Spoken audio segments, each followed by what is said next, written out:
የመጽሐፈ መሳፍንት አጠቃላይ ምልከታው ምንድነው? የተሰበረ ህዝብና ታማኝ አምላክ ነው የምናገኘው።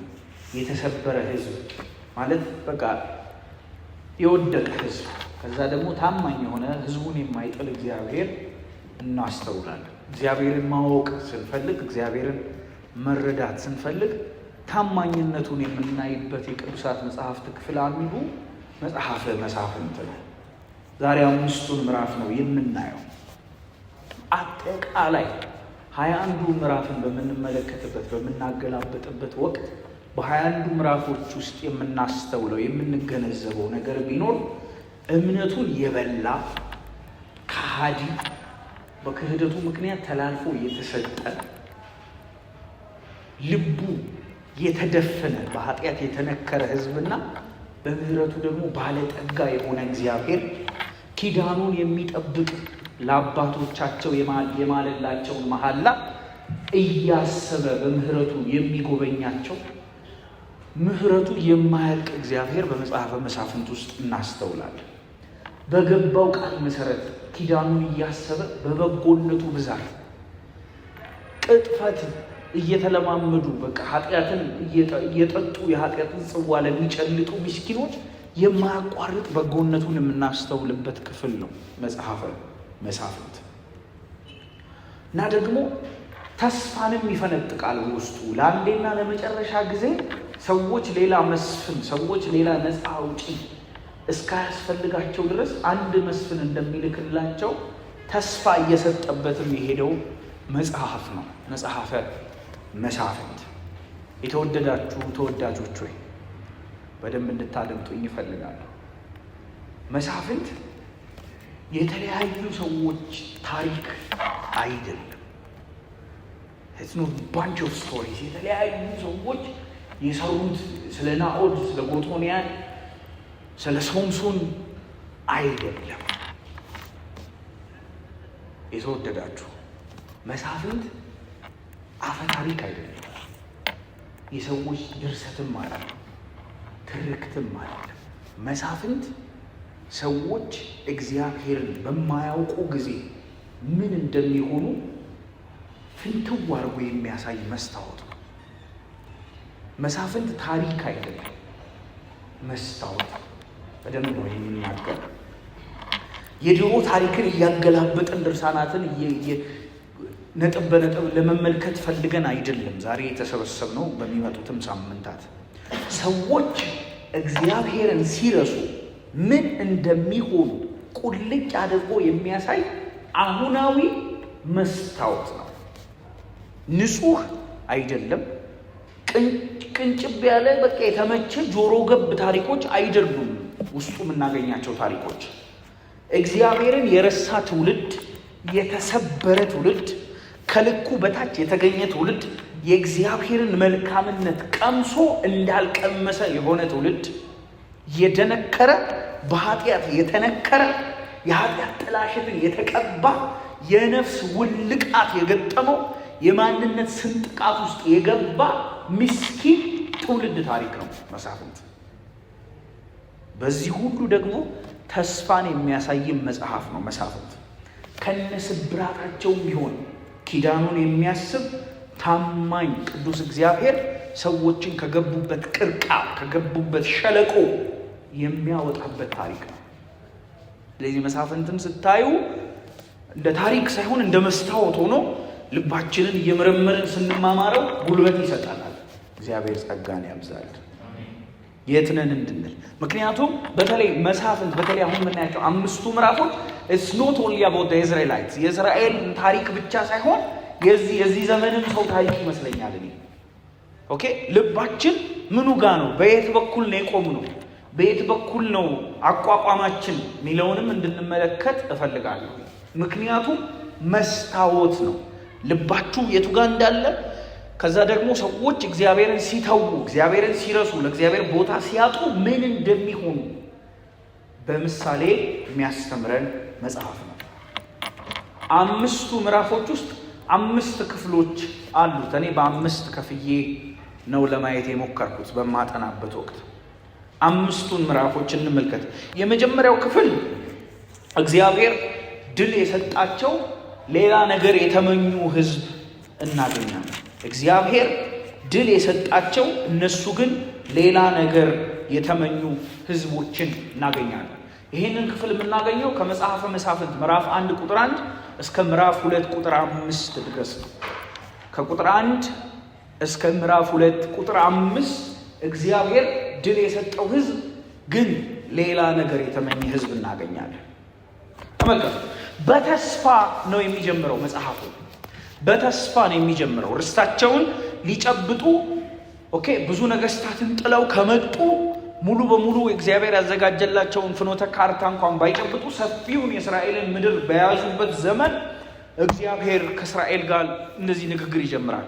መጽሐፍ 1 ምዕራፍ 1 እንዲህም ሆነ ኢያሱ ከሞተ በኋላ የእስራኤል ልጆች ከከነዓናውያን ጋር ለመዋጋት ማን በፊት ይወጣልናል ብለው እግዚአብሔርን ጠየቁ። ስለዚህ ከመልካም ነው የሚጀምረው። እግዚአብሔርን እየጠየቁ ነው የሚጀምረው ታሪክ። እግዚአብሔር ሆይ ወዴት እንሁን? ማን ይምራን? ማን ያስተዳድረን? ኢያሱ አልፏል እያሉ መንፈሳዊ ብጽዕና ውስጥ ያሉ የሚመስሉ በተስፋ ደግሞ በጉጉት የሚጀመር መጽሐፍ ነው። እግዚአብሔርን ከመጠየቅ የጀመሩት መጽሐፍ ነው። ከነዓናውያንን ለመውጋት ማን በፊታችን ይውጣ ሲል እግዚአብሔርን ጠየቁ። እግዚአብሔርን ስለጠየቁትና ስላስቀደሙት እግዚአብሔር መልስ ይሰጣቸዋል። ይሁዳ ይቅደም ይላቸዋል። ምድሪቱንም በእጃችሁ አሳልፌ ሰጥቻለሁ። ተመልከቱ። አሁን ይሄ በእኛ ዘመን ትንቢት ቢሆን ሰው በሙሉ አሜን የሚልበት ጉዳይ። ምድሪቱን አሳልፌ ሰጥቻለሁ። ይሁዳ ይቅደም። ከዛስ ይሁዳም ወንድሙን ስምዖንን ከነዓናንን እንወጋ ዘንድ ከኔ ጋር ና ውጣ ብሎ ይጠራዋል። ከዛ በኋላ እግዚአብሔር ምን እንደሚላቸው ተመልከቱ። ካንተ ጋር እሄዳለሁ። ስምዖንም ከእርሱ ጋር ሄደ። ይሁዳም ወጣ። እግዚአብሔርም ከነዓናውያንን ፌርዛውያንን በእጃቸው አሳልፎ ሰጣቸው። ስለዚህ ድል ነው ማለት ነው። ከተስፋ ነው የሚጀምረው መጽሐፉ። አላልኳችሁ? እግዚአብሔር ድል የሰጠው ህዝብ ነው እስራኤል። ፌርዛውያንን አሳልፎ ሰጣቸው። ከነዓናውያንን አሳልፎ ሰጣቸው። ከዛስ ከነሱም በኤዜቅ ብዙ 10,000 ሰዎችን ገደሉ። ስለዚህ ከድል ከኮንከር ከማድረግ ከማሸነፍ የጀመሩት ታሪክ ነው። ከነዓናውያንና ፌርዛውያንን መቷቸው፣ አሳደው ያዙት፣ አውራጣቱን ቆረጡት። ከዛ ደግሞ ተመልከቱ ኢየሩሳሌምንም ያዙ ይለናል ቁጥር 8 ስታዩት። ስለዚህ ማባረር ያለባቸውን ማሸነፍ ያለባቸውን ውጊያ አሸነፉ። እግዚአብሔር ከነሱ ጋር ነበረ፣ ከፊታቸው ቀደመ። ኢየሩሳሌምንም ምን አረጉ? ተቆጣጠሯት። ቁጥር 8 ከዛ ግን እግዚአብሔር ትእዛዝ እንደዚህ ብሎ ሰጥቷቸው ነበር። ባለፈው ሳምንት ተነጋግረናል። የጀመረው ከዚህ ነው ውድቀታቸው። አስወጡ የተባሉትን ግን አላስወጡም ነበር። አስወጡ የተባሉትን አላስወጡም። መታዘዛቸው ግማሽ መታዘዝ ነበረ። መታዘዛቸው ግማሽ መታዘዝ ስለነበረ አመፃን ያዘለ መታዘዝ ነበረ። አመፃን ያዘለ መታዘዝ፣ ግማሽ መታዘዝ አለመታዘዝ ስለሆነ እግዚአብሔር እንደዚህ አላቸው፣ አሳልፌ ሰጥቻለሁ፣ አስወጣቸው ተባሉ። እስራኤል 12 ነገድ አለው። ኤፍሬም አስወጣ ተባለ፣ አላስወጣም። ዛብሎን አስወጣ ተባለ፣ አላስወጣም። አሴር አስወጣ ተባለ፣ አላስወጣም። ንፍታሌም አስወጣ ተባለ፣ አላስወጣም። ቢንያም አውጣ ከመካከል እነዚህ ሰዎች ተባለ፣ አላወጣም። ለመመልከት እንሞክር። እዛው ምዕራፍ ላይ ነኝ። ቁጥር 20 ተመልከቱት። ቁጥር 19 እግዚአብሔርም ከይሁዳ ጋር ነበረ፣ ይሁዳም አላስወጣም። ተመልከቱት። እግዚአብሔርም ከይሁዳ ጋር ነበረ፣ ይሁዳም ተራራማውን አገር ወረሰ፣ ውረስ የተባለውን ወረሰ። በሸለቆ የሚኖሩት የብረት ሰረገሎች ነበሯቸውና ሊያወጣቸው አልቻለም። አውጣ የተባለውን አላወጣም። ሙሴም እንደተናገረ ለካሌብ ኬብሮንን ሰጡት። ከዚያ 3ቱ የዔናቅ ልጆችን አወጣ። ካሌብ ታዘዘ። ነገር ግን በኢየሩሳሌም የሚኖሩትን ኢያቡሳውያንን የቢንያም ልጆች ምን አላሉ? አላወጧቸውም። ስለዚህ ቢንያም አላወጣም። ቁጥር 20 እና ቁጥር 21 ምናሴም እንዳላወጣ ተመልከቱ። ቁጥር 27 ምናሴም የቤትሳንንና የመንደሮችን የታጽንቃንና የመንደሮችን የዶርናና የመንደሮችን የብልዓምንና የመንደሮችን የመጊዶንንና የመንደሮችን ሰዎች አላወጣቸው፣ አላባረርም ምናሴ።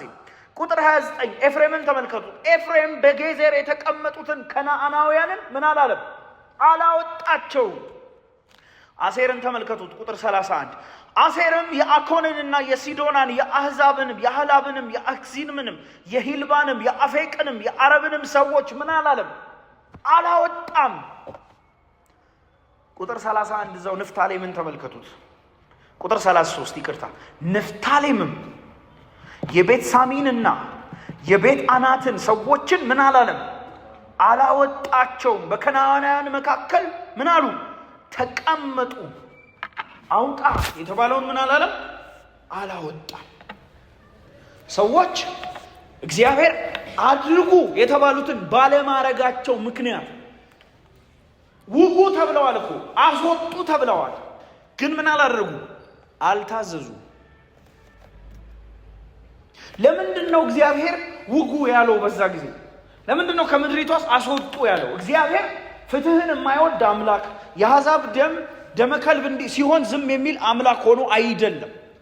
God was seeing the great picture። እግዚአብሔር ትልቁን ምስል ለርስቱ የመረጠውን የለየውን godly community እግዚአብሔራዊ ማህበረሰብ መመስረት፣ ከዛም እግዚአብሔራዊ ማህበረሰብ ውስጥ ደግሞ መሲሁን ማውጣት ይፈልግ ነበር። ዲያብሎስ ደግሞ በተቃራኒው በየዘመኑ የመሲሁን ዘር ለመበከል ይጥር ነበር። የመሲሁን ዘር ከማስጠበቅ አንጻር ነው አውጣ ተባለ። እነሱ ግን አላወጣም አሉ።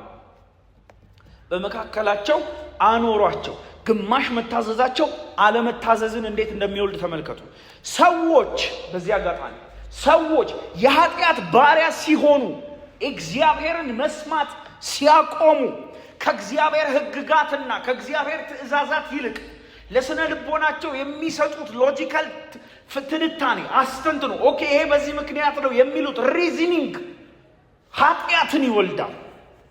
የልብ ዝንባሌያቸው ከእግዚአብሔር ሕግጋት ሲበልጥ ድንዳኔን ይወልዳል፣ ውድቀትንም ያመጣል። ውድቀታቸው ደግሞ ታክቲካል ፌሌሪቲ አልነበረ።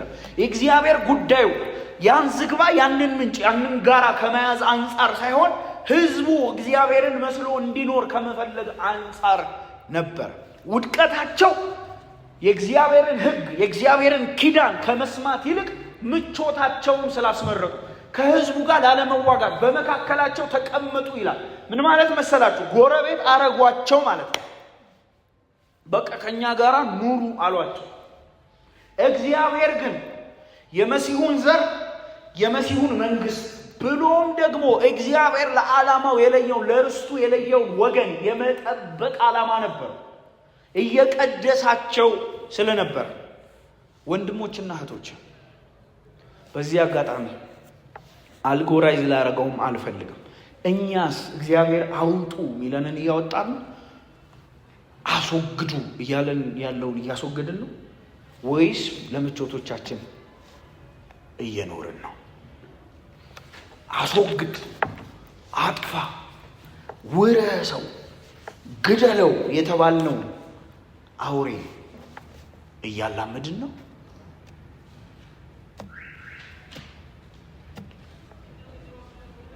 ስንቱን አስወገድን? ስንቱንስ በእንዘላልነት አስቀመጥን? ስንቱ አብሮን በእኛ መካከል እየኖረ ነው? መጽሐፉን ስታጠኑ እስከ ዛሬ ድረስ በመካከላቸው ይኖራሉ ይላል ቃሉ ራሱ። በመካከላችን ስንቱ አለ? ስንቱንስ አጠፋን? ስንቱንስ ገደልን? ስንቱንስ አፋፋን? ስንቱን ገለነው? ስንቱን ልንገለው ስንል ትተነው ሊገለን እያደባየን ያለው። ስንቱን ሳናጠፋውስ ስንቱ ሊያጠፋን ጫፍ አደረሰ። እኛ ሰዎችን እንድንገል አልተጠራን። ሰዎችን ፊዚካሊ አታክ እንድናደርግ አይደለም የኛ ጥሪ። እኛ ቅዱሱ መጽሐፍ የሰጠን ግደሉት የተባልነው አንድ ሰው አለ። ልክ እስራኤል በእምነት ርስቱን ጨብጦ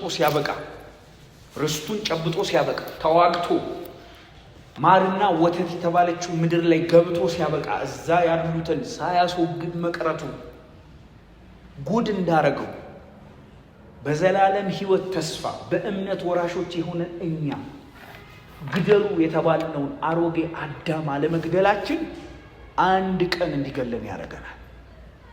መጽሐፍ ቅዱስ በቆላስይስ መጽሐፍ ምዕራፍ 3 ከቁጥር 1 እስከ 5 ሞታችኋል ይለናል አይደል? ከዛስ ሕይወታችሁም በእግዚአብሔር ከክርስቶስ ጋር ምን ብሏል? ተሰውሯል። እናንተ በላይ ያለውን ምን በሉ? በላይ ያለውን ምን በሉ? አስቡ። ምድራዊ ብልቶቻችሁን ደግሞ ግደሉ። መጽሐፌን ያስተምራል። እንዴት ነው? ሮሜ መጽሐፍ ምዕራፍ 8 ቁጥር 13 ላይ እንደዚህ ይላል እግዚአብሔር ቃል፣ እንደ ሥጋ ፍቃድ ብትኖሩ ትሞታላችሁ፣ በመንፈስ ግን የሰውነትን ሥራ ብትገድሉ በሕይወት ትኖራላችሁ። ኢፍ ክሎዝ ነው። ስንቱን ግደል ተባልን? ማንን ገደልን? ያልገደልነው ይገለናል፣ ያላጠፋነው ያጠፋናል። እሹሩሩ የምትሉት አሮጌው አዳም እየቀለባችሁት ያለው ያ ሥጋዊ ማንነት አድጎ ያንቃችኋል። መጽሐፈ መሳፍንት ያስተምረናል። አሁንም ግደሉ ተብለናል።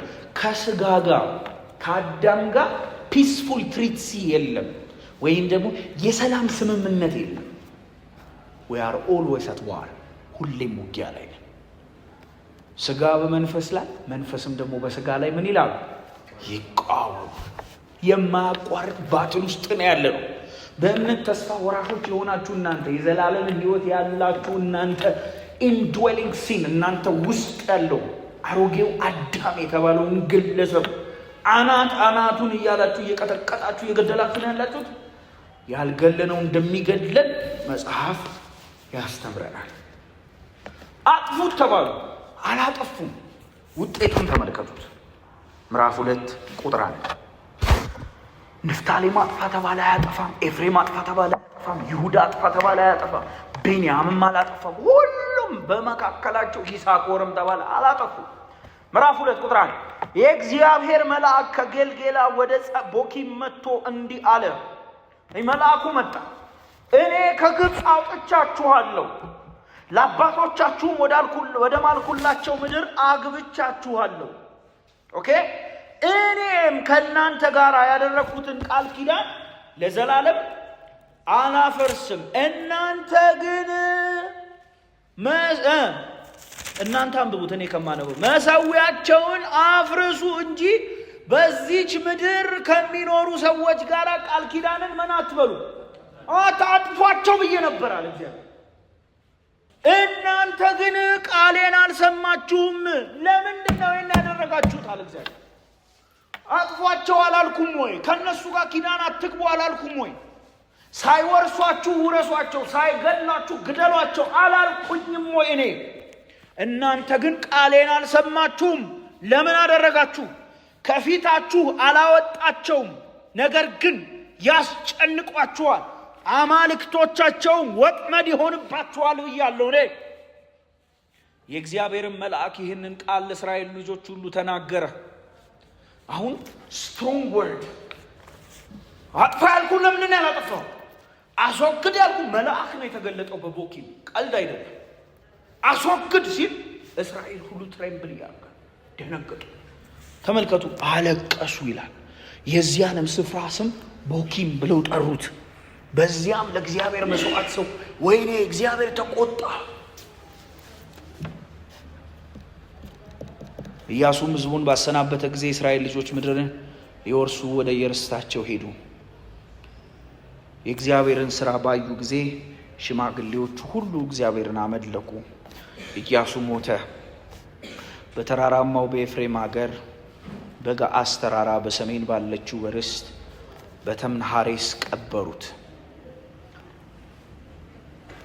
አጥፉ የተባሉትን ግን እስካሁን ምን አላደረጉ? አላጠፉ። አልቅሰዋል እኮ፣ ንስሐ ገብተዋል፣ ዋይ ዋይ ብለው። ንስሐ ራሱ አንድም ያንደበት አንድም የድርጊት ነው ለካ ማለት ነው። ኦኬ፣ ጄኒዊን ሪፔንተንስ መጽሐፍ ቅዱስ ቢብሊካል የሆነ እግዚአብሔር የሚወደው አይነት ንስሐ። ኦኬ፣ እግዚአብሔር ሆይ በድያለሁ፣ አጥፍቻለሁ፣ ልክ አይደለሁም ማረኝ ብቻ ሳይሆን አክሽንም አለው። ያደረገነውን ነገር ሪቨርስ ማድረግ አለብን ማለት ነው። አለመታዘዝን በመታዘዝ መበቀል ይገባናል። መጽሐፍ እንደሚያስተምረን እነዚህ ወይ አለቀሱ፣ እግዚአብሔርን አመለኩ፣ በኢያሱ ዘመን በሙሉ አመለኩ። አጥፉ የተባሉትን ግን እስካሁን ምን አላሉ? አላጠፏቸውም። ግማሽ ንስሐ ይባላል ይሄ። ግን they were good for a while። ለጊዜው ጥሩ ነበሩ፣ መልካም ነበሩ። ኦኬ ኢያሱ አለ፣ ይዘምራሉ፣ ቅዱስ ቅዱስ ይላሉ፣ ፈረስና ፈረሰኛውን ያሰጠምክ ይላሉ። ግን አላጠፏቸውም። ነጥብ 2 ከዚህ ጋር ነው የሚጀምረው ከቁጥር 6 ጀምሮ። ነጥብ 2 የቁልቁለት አዙሪት ብየዋለሁ እኔ በራሴ። የቁልቁለት አዙሪት። አሁን አጥፉ የተባሉትን አላጠፉም። እግዚአብሔር ድል የሰጠው ህዝብ ግን አርግ የተባለውን ያላደረገ ህዝብ እንዴት የቁልቁለት አዙሪት። ቁልቁለት ማለት ወደ ታች መምዘግዘግ ማለት ነው። አዙሪት ማለት ደግሞ እንደዚህ ክብ ክብ መዞር ማለት ነው። ተመሳሳይ ህይወት ተመልከቱ። ኢያሱ ከሞተ በኋላ በጣም መጽሐፍ ቅዱስ ላይ የሚያስፈራ ቃል ነው ይሄ። ተከማቸ፣ ትውልድ ሁሉ ወደ አባቶቻቸው ተከማቹ። እግዚአብሔር የተናገራቸውን ነገር ግን ሳይፈጽሙ ተከማቹ። ከዚያ በኋላ እግዚአብሔርን ተመልከቱ። ሁለት ነገር ነው፣ አንድ ነገር ይመስላል። እግዚአብሔርን የመጀመሪያ ለእስራኤልም ያደረገውን ስራ ያላወቀ ሌላ ትውልድ ምን አለ? ተነሳ። ሁለት ነገር ነው የማያውቁት። አንደኛ እግዚአብሔርን አያውቁም፣ ሁለተኛ እግዚአብሔር የሰራውንም አያውቁም። ነጥብ 2 ይሄ ነው በቃ የቁልቁለት አዙሪት። ከምዕራፍ 2 ቁጥር 10 ከ6 ልትሉ ትችላላችሁ እስከ ምዕራፍ 3 ቁጥር 6 አዙሪቱ ምንድን ነው? ኃጢአት መስራት፣ ከዛ ውድቀት ወይም ባርነት፣ ከዛ የእግዚአብሔርን ምሕረት ማግኘት፣ ከዛ ጥቂት ረፍት። አዙሪቱ ይሄ ነው። ኃጢአት ይሰራሉ፣ ኃጢአትን መስራት፣ ለባርነት መሰጠት ወይም ውድቀት፣ ከዛ የእግዚአብሔርን ምሕረት ማግኘት። ምሕረት ይላሉ። እግዚአብሔር መስፍን ይልክላቸውና 20 ዓመት አሳረፋቸው፣ 40 ዓመት አሳረፋቸው ይላል መጽሐፉ። ከዛ ደግሞ እንደገና ኃጢአትን መስራት ይመጣል። ከዛ እንደገና ውድቀት፣ ከዛ እንደገና የእግዚአብሔር ምሕረት፣ ከዛ እንደገና ረፍት፣ ከዛ እንደገና ኃጢአት። እግዚአብሔርን የማያውቅ ትውልድ ተነሳ። ማን ነው እግዚአብሔር? ባህሩንስ መቼ ከፈለ? ህዝቡንስ መቼ ለየ? ፈረስና ፈረሰኛውንስ የተፈጠመ? ምንም የማያውቅ፣ ቶራን የማያውቅ፣ ታልሙድን የማያውቅ ሌላ ትውልድ ተነሳ። አብርሃም ክህነቱን የአባቶቻችን አምላክ የሚለውን ክብር ረሱ። ቤተ መቅደሱን፣ ህግጋቱን፣ የክህነት ስርዓቱን፣ ኪዳኑን የረሳ ትውልድ። እግዚአብሔርን ረሱ፣ እግዚአብሔርን አላወቁትም። የመጀመሪያ ኃጢአት ውድቀታቸው ይሄ ነው። እግዚአብሔርን አላወቁትም። እግዚአብሔርን በግልም አላወቁትም፣ በቤተሰብ አላወቁትም፣ በማህበር አላወቁትም። እግዚአብሔርን ስላላወቁት አልወደዱትም፣ ስላልወደዱት አይታዘዙትም። ስለዚህ አመፃን መለማመድ ጀመሩ። በግልም አያውቁትም እግዚአብሔርን፣ እንደ ማህበርም እግዚአብሔርን አያውቁትም፣ እንደ ቤተሰብም እግዚአብሔርን አያውቁትም። ይሄ ቀልድ የሆነ የእስራኤል ማህበር እንዳይመስላችሁ። በአንገቱ በመቃኑ ላይ በጉበኑ ላይ ህጉን የሚያስር ከልጅነቱ ጀምሮ ይህ የህግ መጽሐፍ ካፍ አይለይ የተባለ የህግን መጽሐፍ እያነበበ ያደገ ትውልድ ነው። ግን እግዚአብሔርን አያውቅም፣ ምን እንደሰራ አያውቅም። who they were ምን ይመስሉ ነበረ? ግን እግዚአብሔር ለርስቱ የለያቸው እኛ እስራኤላዊ ነን፣ ለእግዚአብሔር የተለየን ነን፣ ቅዱስ ህዝብ ነን ይሉ የነበሩ እግዚአብሔር ረሱት። ምክንያቱም ጎረቤታቸው አሕዛብ ነው፣ አስታሮትን በአሊምን ያመልካል። ከጎረቤታቸው አልተለዩ። አዙሪቱ ጀመረ። በቃ ኃጢአት መስራት ጀመሩ፣ ተላልፈው ይሰጣሉ። ከዚህ በኋላ ታሪካቸው ለቅሶ ነው፣ ባርነት ነው፣ እንባ ነው። ከዛ እግዚአብሔር ረፍትን ይሰጣቸዋል በምህረት። ትንሽ ጊዜ ወደ ነበሩበት ይመለሱና ያገግማሉ። ተመልሰው እንደገና ክፋትን ይሰራሉ። ቁጥር 10 እግዚአብሔርን የማያውቅ ትውልድ ተነሳ ካለን በኋላ ቁጥር 11ን ተመልከቱት። የእስራኤልም ልጆች በእግዚአብሔር ፊት ክፉ የሆነውን ነገር አደረጉ። እግዚአብሔርን አለማወቅ ክፋትን ይወልዳል። የእግዚአብሔርን ሕጉን ምን እንደሰራ ምን እንዳረገ ለእግዚአብሔር ቦታ፣ ለእግዚአብሔር ጊዜ፣ ለእግዚአብሔር ፍቅር የሌለው ማህበረሰብ ክፋትን ነው የሚወልደው። አመፃን ነው በርዝ የሚያደርገው። ተመልከቱት። ክፋትን አደረጉ። በአማልክት ጀመሩ። በቃ በአሊምንም አመለኩ። ከግብፅ ምድር ያወጣቸውን በጌታ በኢየሱስ ከግብፅ ያወጣቸውን። ከግብፅ የወጡት እኮ በቀላል እንዳይመስላችሁ። ከግብፅ የወጡት እኮ አለቅም ብሎ ፈርዖን በጸናች ክንዱ በበረታች እጁ ጠርንፎ ይዞ ማን ነው እያለ እግዚአብሔር ማን ነው እያለ ውሃ ወደ ደም ሲቀየር፣ በቸነፈር ሲመቱ፣ በኩር ልጅ ሲሞት ያልተቀጣው ቅጣት የለም። እግዚአብሔር በጸናች እጁ ግብፅን በሙሉ በጨለማ እየመታ የበኩር ልጅ እየገደለ እስራኤል ግን እየተጠበቀ ያን ሁሉ ታምራት አይተው ተከትሎም ሊይዛቸው ሲል እንዋጋ ቢሉ የግብፅ ወታደሮች ላይ የፈርዖን ጀነራሎች ላይ ሊጥ ነው ሊደፉ የሚችሉት። ምንም አልያዙም። እነዚህ ሰዎች እግዚአብሔር በበረታች እጁ ውሃውን እንደ ግድግዳ አቁሞላቸው ረሱት። እግዚአብሔር ከግብፅ ምድር ያወጣቸውን እግዚአብሔርን ተዉት። በዙሪያቸውም ካሉ ከአሕዛብ አማልክት ሌሎች አማልክትን ተከተሉ፣ ሰገዱላቸው፣ እግዚአብሔርንም አስቆጡት። ክፋት እንግዲህ ይሄ ነው። ቁጣው ነደደ። እግዚአብሔር ቁጣው ሲነድ አሳልፎ ሰጣቸው፣ ከፋባቸው፣ ተጨነቁ። ከዚያ ወዲህ ሊቋቋማቸው አልቻለም። እግዚአብሔርም እንደተናገረ በእነርሱ ላይ እንደማለ ወደ ወጡበት ሁሉ የእግዚአብሔር እጅ ትከፋባቸው ነበረች፣ እጅግም ተጨነቁ። ደግሞ እኔ በጣም የሚያስቀኝ በጣም የሚገርመኝ ደግሞ በጣም የሚያሳቅቀኝ ነገር ምን ታውቃላችሁ? እናምልክ የእናንተን አምላክ በዓልን እናመልከዋለን፣ አስታሮትን እናመልካለን ብለው አንድ አምላክ ብለው የአንድ የእምነት ተከታይ ሆነው ሲያበቁ የራሳቸው የእናንተን አምላክ እንከተል ያሏቸው ያስጨንቋቸው ነበር። ባርነት እንግዲህ ይሄ ነው፣ እየጣፈጠ መጨነቅ አይቆም። ከዛስ ቁጥር 16ን ተመልከቱት። ምህረት መጠየቅ ጀመሩ። እጅግም ሲጨነቁ እግዚአብሔር መሳፍንትን አስነሳላቸው፣ ከሚማርኳቸውም እጅ አዳናቸው። እግዚአብሔር ልክ ምህረት ሲሉት ያድናቸው ነበር። አዙሪቱ ይሄ ነው እንግዲህ ኃጢአትን መስራት፣ ተላልፎ መሰጠት፣ እግዚአብሔር ደግሞ ነፃ ያወጣቸው ነበር። ተመልከቱ። ከሚማርኳቸውም እጅ አዳናቸው። እንግዲህ አሁን ምህረት ማለት ነው እንግዲህ እረፍት ማለት አይደል? ምንም ሳያርፉ ቀጥ ያሉን ቁጥርን ተመልከቱት።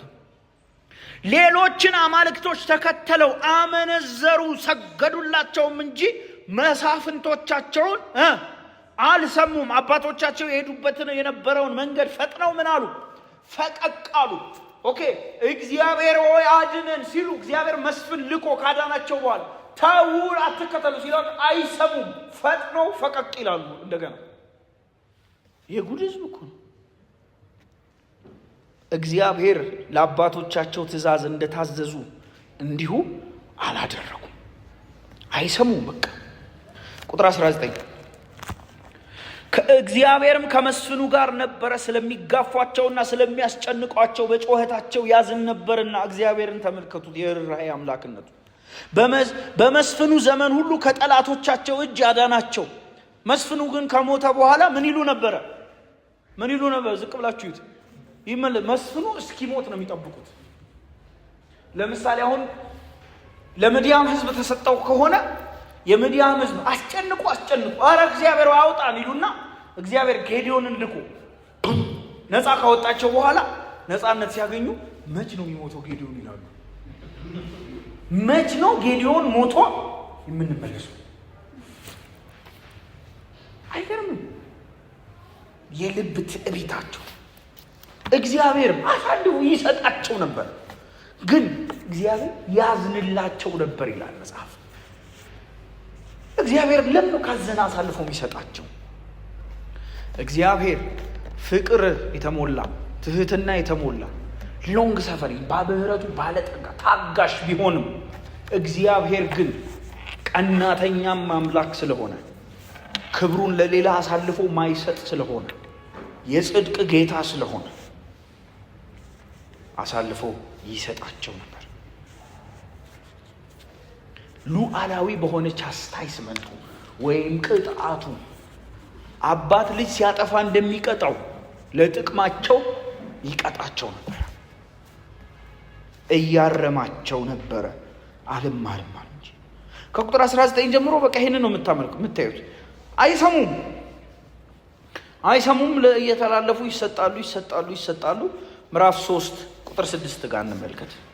ይባስ ብሎ በመካከላቸው ማኖሩ ሳያንስ አማልክቶቻቸውን እያመለኩ መኖሩ ሳያንስ እኔ ተገርዣለሁ አንተ አልተገረዝክም፣ እኔ አብርሃም የይስሐቅ ያዕቆብ አምላክ የመረጠኝ ነኝ አንተ አልተመረጥክም፣ እኔ ለርስቱ የተለየው ነኝ አንተ አይደለህም፣ እንጋባ ይላሉ። እንዋል፣ ምንም ልዩነት የለም በእኔና ባንተ መካከል ትላለች ሴቷም ወንዱም፣ በእኔና ባንቺ መካከል ምንም ልዩነት የለም ይላል። ርስት እያለ መንከራተትን የተመረጡ ሆነው ምራጭ መሆንን መረጡ። ምዕራፍ 3 ቁጥር 6 ተመልከቱት። የእስራኤልም ልጆች ከቁጥር 5 ላምሩ በከነዓናውያን፣ በኬጣውያን፣ በአሞራውያን፣ በፌርዛውያን፣ በኢያውያን፣ በኢያቡሳውያን መካከል ተቀመጡ። የተቀመጡበትንም ይዩት። አሕዛብ በጠቅላላ ነው የከበባቸው። ፌርዛዊ፣ አሞራዊ፣ ኢያቡሳዊ ጠቅላላ ከበባቸው። ተቀመጡ። ሴት ልጆቻቸውንም አገቧቸው። እነርሱም ሴቶች ልጆቻቸውን ለወንድ ልጆቻቸው ሰጡ። አማልክቶቻቸውንም ምን አሉ? አመለኩ። የውድቀት ቁልቁለት እንግዲህ ይሄ ነው። ኦኬ፣ አማልክቶቻቸውን ማምለክ፣ በመካከላቸው መኖር፣ ከዛ ደግሞ መጋባት፣ መዋለድ ጀመሩ።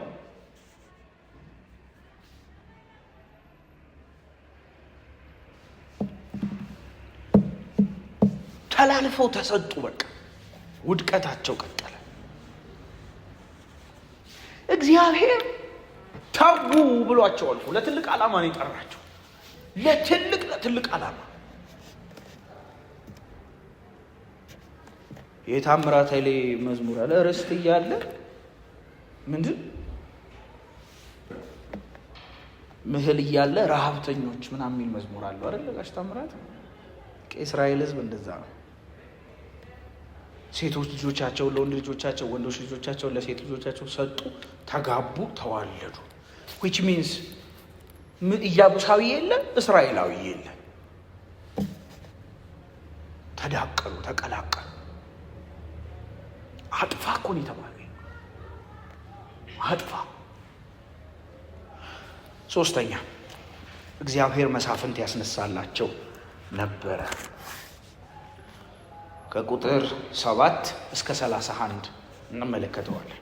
ቶሎ ላለው ወደኛ ማሳብ እንድመጣ 3 መሳፍንት በዚህ ምዕራፍ ውስጥ በእነዚህ ቁጥሮች ውስጥ ተነስተዋል። 3 ጎቶንያል፣ ናኦድ፣ ሰሜጋር የተባሉ 3 መሳፍንት ከቁጥር 7 እስከ ቁጥር 31 ተነስተዋል።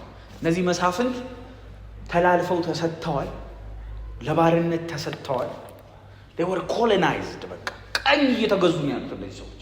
እግዚአብሔር ግን ነፃ እንዲወጡ የሚያሳርፋቸውን መሳፍንት ይልክላቸው ነበር። የመጀመሪያው መሳፍንት ጎቶንያል ጻድቅ ነበር ይለናል መጽሐፍ ቅዱስ። ጻድቅ ነበር። አሁን ተላልፈው ከተሰጡ በኋላ ተመልከቱ። የእስራኤል ልጆች በእግዚአብሔር ፊት ክፉ የሆነውን አደረጉ። አምላካቸውን እግዚአብሔርን ረስተው በአሊምን አስታሮትን አመለኩ። ቁጣው በእነሱ ላይ ነደደ። በመሴጶታሚያ ንጉሥ በኩርሰር ሰቲም አሳልፎ ሰጣቸው።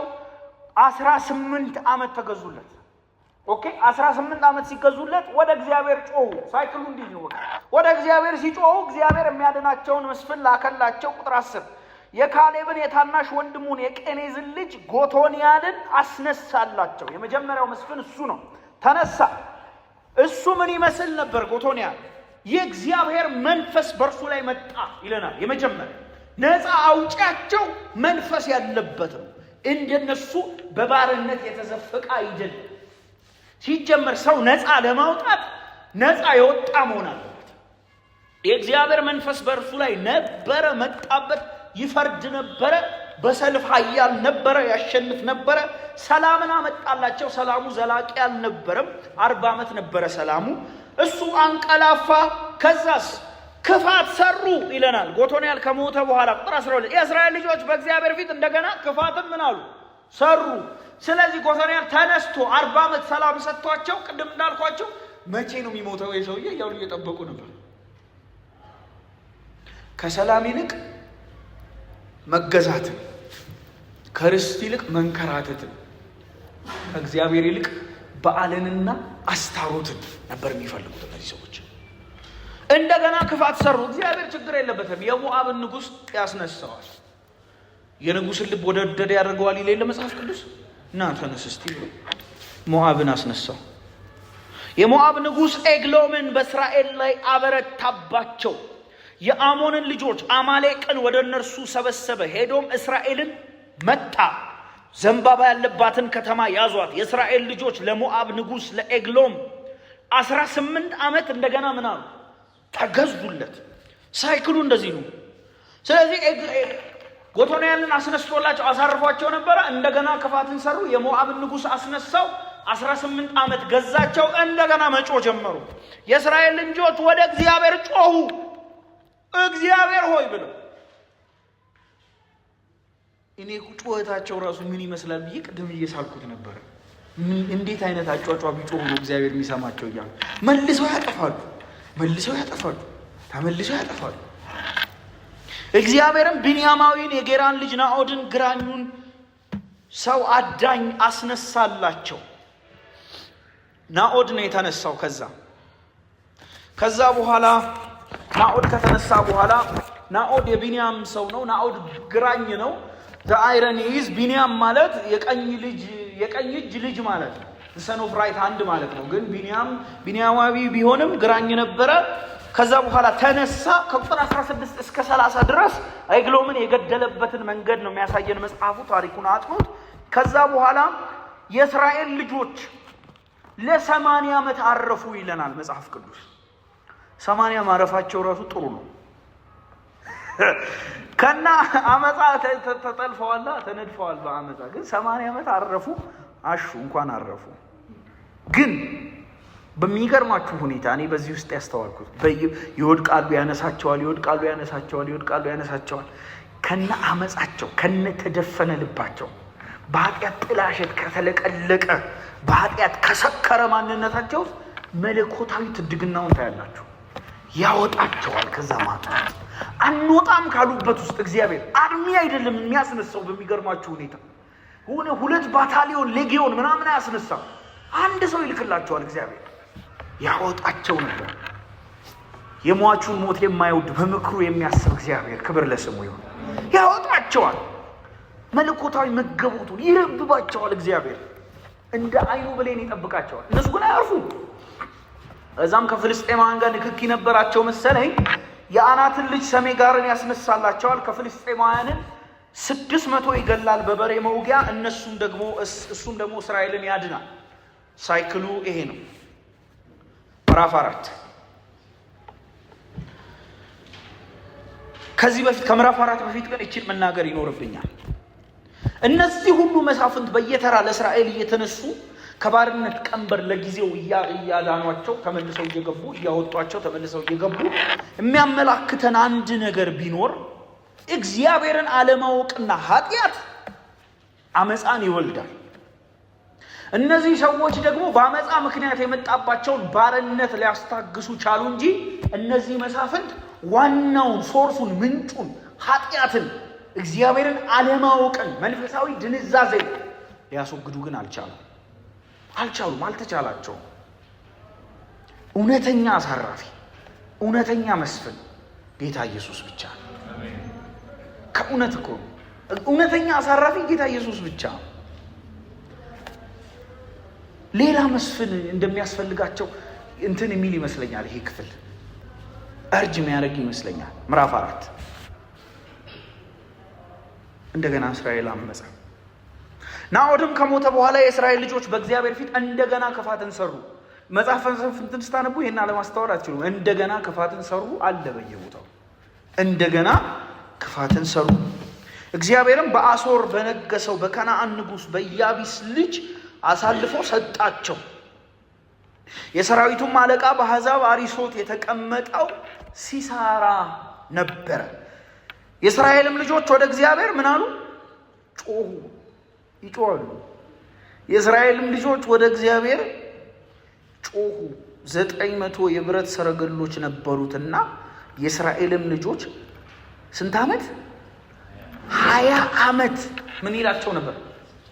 ያስጨንቃቸው ነበር። ስንት ዓመት? 20 ዓመት። እግዚአብሔር ሰው ያስነሳል። አሁን የለፊዶት ሚስት ዲቦራ በእስራኤል ላይ መፍረድ ጀመረች። አሁን ዲቦራ ነው እዚህ ጋር የምናየው።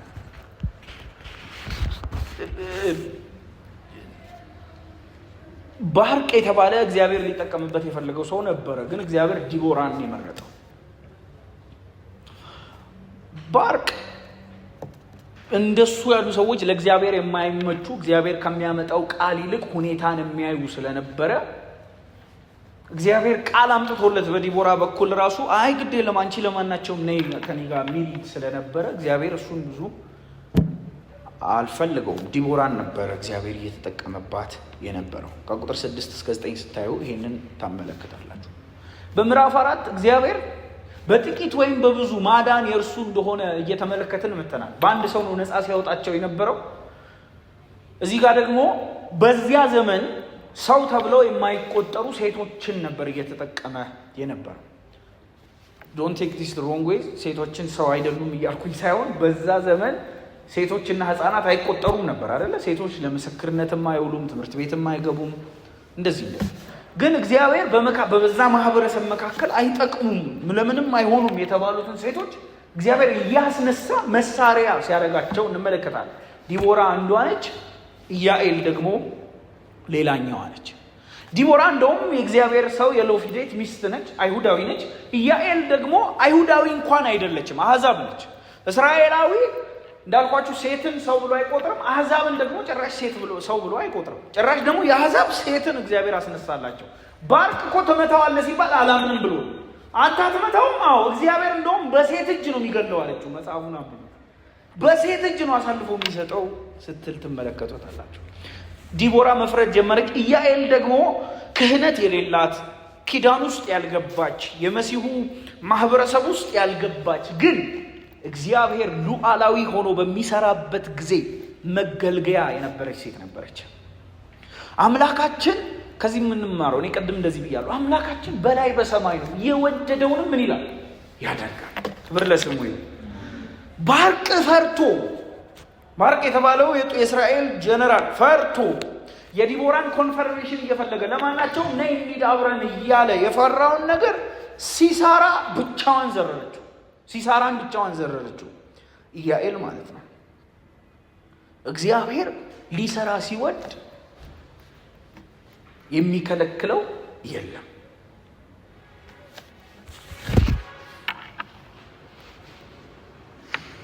በእጅ ተመልከቱት።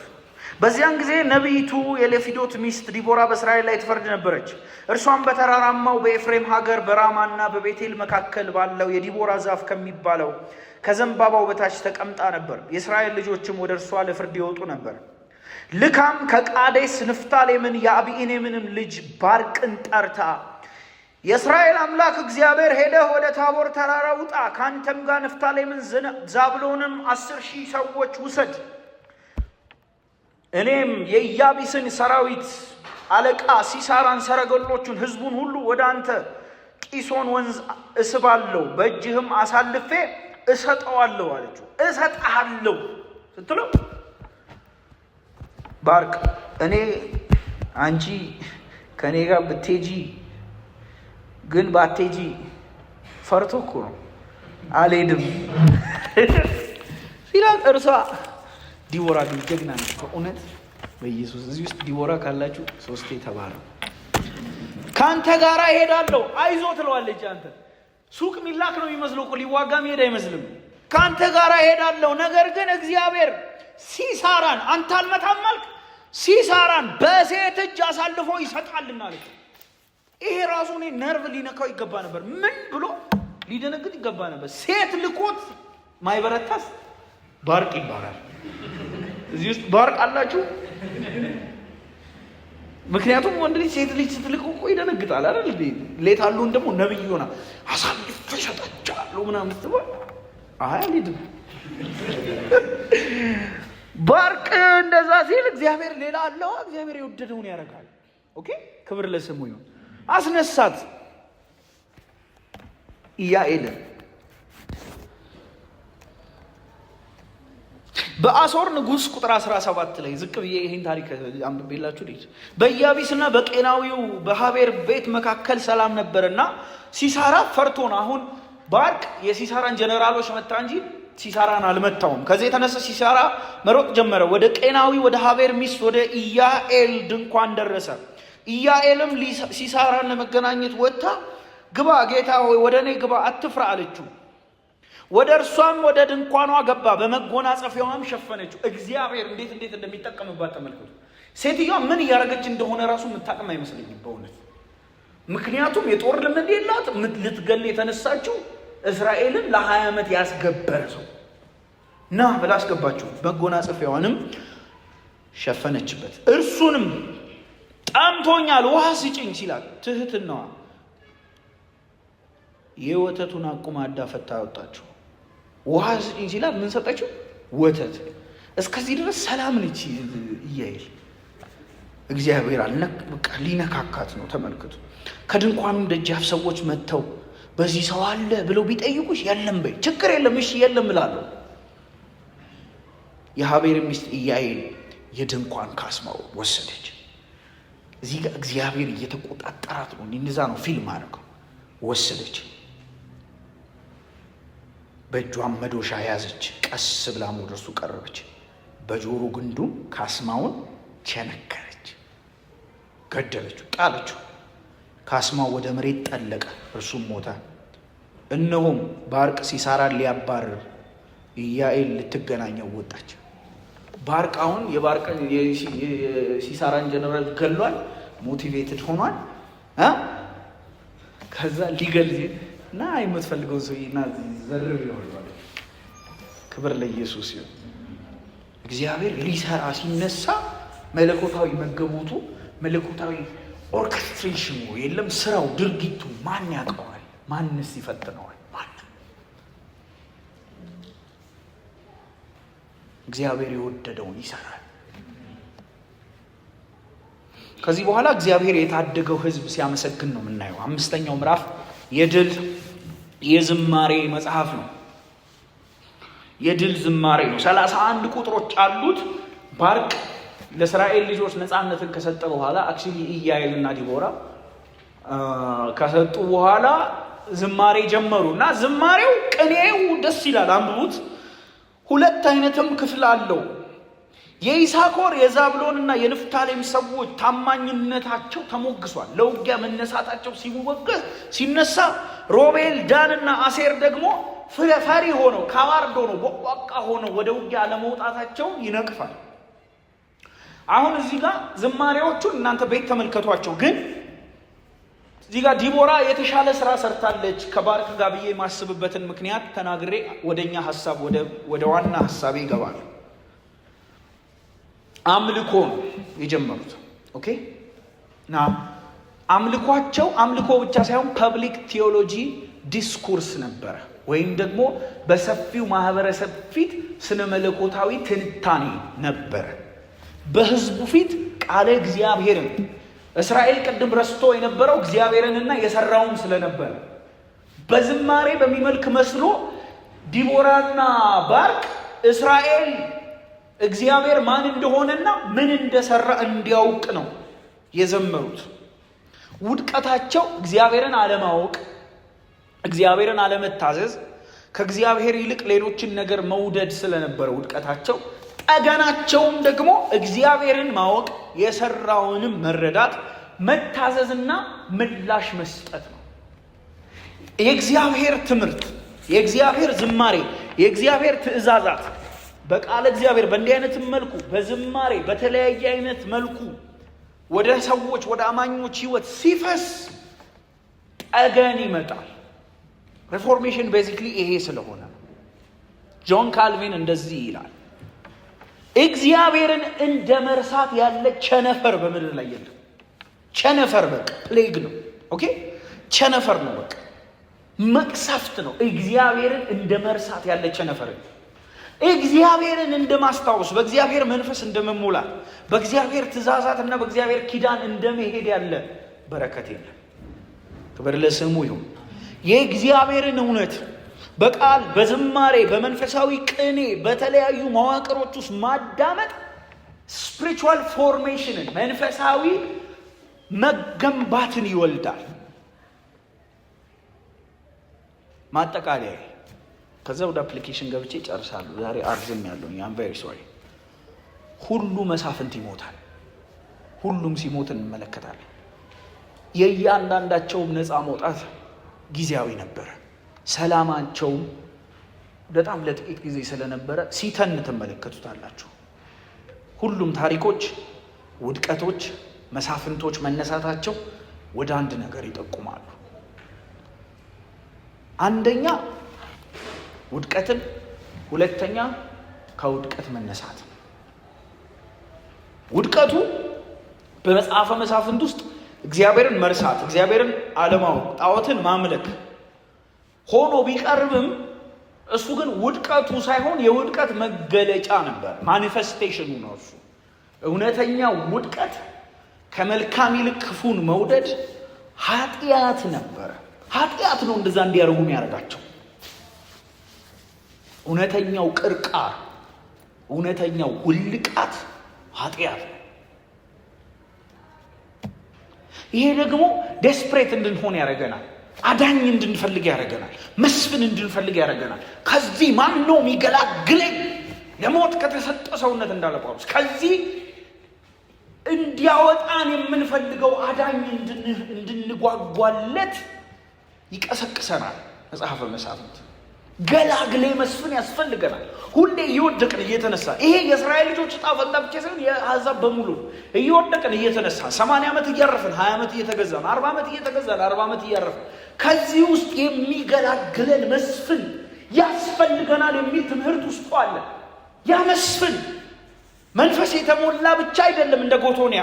ያ መስፍን ኦኬ ናዖድ የኤግሎምን ልብ እንደወጋ የክፋትን ልብ የሚወጋ ነው መሆን ያለበት። ያ መስፍን ባርቅ በጥቂት ወይም በብዙ የእስራኤል ልጆች እንዳሳረፈ በጥቂት የሚያሳርፍ መሆን አለበት። ያ መስፍን ኢያኤል ሲሳራን እንደመታችው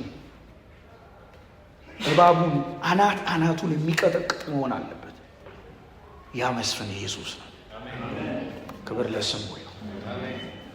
መንፈስ የተሞላ ብቻ ሳይሆን ከእግዚአብሔር የተላከ ያ መስፍን፣ ይሄኛው መስፍን እንደ ጎቶንያል በመንፈስ የሚቀጣጠል የእግዚአብሔር መንፈስ የሚወርድበት ብቻ ሳይሆን ከእግዚአብሔር ተልኮ የመጣ መስፍን። ክብር ለስሙ ይሁን። እንደ ጎቶንያል የሜሶፖታሚያውን ንጉሥ ብቻ ገሎ ለ40 ዓመት ረፍትን የሚሰጥ ሳይሆን በኃጢአት በሰይጣንና በሞት ላይ የሚነግስ መስፍን። ጎቶንያል እንደሚሰጠው አይነት ሰላም ለ40 ዓመት ሳይሆን እኔ የምሰጠው ሰላም ዓለም እንደምትሰጠው አይነት አይደለም የሚል ሰላሜን እሰጣለሁ እተውላችኋለሁ የሚል እውነተኛ መስፍን። ክብር ለስሙ ይሁን። ናዖድ የኤግሎምን ልብ እንደወጋ የኃጢአትን ልብ የሚወጋ ድል የሚነሳ አለቅነትን፣ ስልጣንን ገፎ ደግሞ በአደባባይ የሚያሳይ እውነተኛ መስፍን። እንደ ዲቦራ ያለ መስፍን ሁሉ ፈርቶ ተዋጊ ጠቅላላ ጀነራል፣ ጦረኛ፣ ፈረሰኛ ጠቅላላ ቁጭ ባለ ጊዜ ብቻውን ዓለምን የሚያሸንፍ መስፍን ኢየሱስ። ክብር ለስሙ ይሁን። በተለያየ ሁኔታ ልትሆኑ ትችላላችሁ። አይዱን አላቅም። ወጣቶች ናችሁ። ብዙ ትግል፣ ብዙ መነሳት፣ ብዙ መውደቅ፣ ብዙ አይነት አዲክሽን፣ ብዙ አይነት ፐርሰናል ስትራግል ምን ውስጥ እንደምታልፈው አላቅም። እውነተኛ መስፍን ግን አለ የሚያሳርፍ ሲጣራ ዊዛውት ኤኒ ሪኳየርመንት የሚጣራ መስፍን ያለምንም ቅድመ ሁኔታ ያለምንም የሥራና የትምህርት ልምድ የሚጣራ መስፍን ወደ እርሱ ማንም ሸክም የከበደው ቢኖር ወደ ኢየሱስ ይምጣ። ሸክምን የሚያቃልል ቀንበርን የሚሰብር መስፍን። ክብር ለስሙ። ኢየሱስ አለ። ከአምስቱ ምዕራፎች ውስጥ 5 ጣሪዎችን ባጭር አጽፌያችሁ እንጨርሳለን። ሰዓታችሁን ስለወሰድኩ ይቅርታ። አፕሊኬሽንስ ወደኛ ህይወት ስናመጣው ቶሎ ነው የምናገረው። አንደኛ የኛ ውጊያችን ደም አይደለም፣ ስጋ አይደለም፣ ኃጢአት ነው የኛ ውጊያ። ኃጢአትን ግደሉት አለበለዚያ ይገላችኋል። ኃጢአትን ግደሉት አለበለዚያ ይገላችኋል። kill it before it kills you። ኃጢአትን ግደሉት ሳይቀድማችሁ ቅደሙት። አጥፉ የተባላችሁትን አጥፉ። ለእግዚአብሔር፣ ለመንግስቱ፣ ለጽድቁ፣ ለወንጌሉ፣ ለደሙ የማይመቹ ለባህሪው የማይመቹ ባህሪ ቢሆን፣ ጸባይ ቢሆን፣ ጓደኛ ቢሆን፣ አዲክሽን ቢሆን ቁረጡት። ሳያንቃችሁ ነቁት አለበለዚያ ያንቃችሁ። በመንፈስ የሰውነትን ስራ ብትገዱ በህይወት ትኖራላችሁ ይላል መጽሐፍ ቅዱስ። ጊዜ አልወስድም። ሁለተኛ እውነተኛ ንስሐ ግቡ። ስትገቡ እኔንም ጨምሮ ነው ይሄንን ማነሳው። እሺ፣ በትልቅ ትህትና እውነተኛ ንስሐ ግቡ። የእስራኤል ልጆች በቦኪም መልአኩ ተገልጦላቸው እንዲያርጋችሁ ብሎ እንዴት ታረጋላችሁ ሲሉ ወይኔ ብለው አለቀሱ። ለእግዚአብሔርም መሰዊያ ሰሩ። ያንን ስም ቦኪም አሉት። አጥፉ የተባሉትን ግን አላጠፉም። እውነተኛ ንስሐ ግቡ ማለት ማልቀስን፣ ንስሐን፣ እንባ፣ ኑዛዜ ጥሩ ነው። ድርጊት፣ ክንዋኔ፣ አክሽን ሲኖረው ደግሞ ምርጥ ነው። ሪፔንተንስ ንስሐ የሚለው ቃል አክሽንም አለው። በአንደበት ብቻ ሳይሆን በድርጊትም የሚገለጥ ነው። ንስሐ የሚለው ጥሬ ቃሉ በራሱ መዞር ማለት ነው። እያረጋችሁ የነበሩትን ተቃራኒ ማድረግ ማለት ነው። እዚህ በድርጊት የሚገለጥ ፍሬ ያለው ንስሐ ግቡ። ሶስተኛ እግዚአብሔር በደካሞች ይሰራል፣ በጥቂት ይሰራል፣ በብዙ ይሰራል፣ እንደወደደ ይሰራል። እግዚአብሔር በሚሰራበት ቀን መገልገያዎቹ ያደርጋል። እንደ ኢያኤል ምን መንፈስ የሚቆጣጠር ድፍን እስራኤልን ለ20 ዓመት ሲገዛ የነበረን አንድ ጀነራል የሚዘርር መንፈስ ነው የወረደባት። አራተኛ የእስራኤል ሕዝብ ውድቀት ምዕራፍ 2 ቁጥር 10 ላይ እግዚአብሔርን የሰራውንም የማያውቅ ትውልድ መነሳቱ ከሆነ የእስራኤል ጠገን ደግሞ ዲቦራና ባርቅ ቆመው እግዚአብሔር ማን እንደሆነ ምን እንደሰራ መዘመራቸው እንደሆነ ሁሉ ለዚህ ትውልድ ለስብራታችን መፍትሄው የእግዚአብሔርን እውነት ማስተማር ቢብሊካል ትሩዝ መማር አለበት። የኛ ትውልድ ጆሮ ገብ የሆነ ትምህርት አስወግደን የእግዚአብሔርን እውነት ልንገልጥ ይገባል። ኬሮግራፊ ብለን ዳቦ ብለን ጓደኞቹ ሆነን ስጋዊ ሰው መሰብሰብ አይጠቅመንም። የእግዚአብሔርን እውነት ገልጠን ጸጋን እያሳየን ነው ትውልድ መማረክ ያለብን። እግዚአብሔር ጸጋ ያብዛል። yes where there is no God there is no truth። የእግዚአብሔርን እውነት መግለጥ አለብን። እግዚአብሔርን የረሳ ትውልድ ነው የኛ ትውልድ። ጠቅላላ ተመልከቱት በየሚዲያው የሚለው እግዚአብሔርን፣ እውነቱን፣ ጽድቁን፣ መንግስቱን፣ ትእዛዛቱን የምናስተምር የምንዘምር ያድርገን መድኃኔዓለም። አምስተኛ በዚህ ጨርሳል።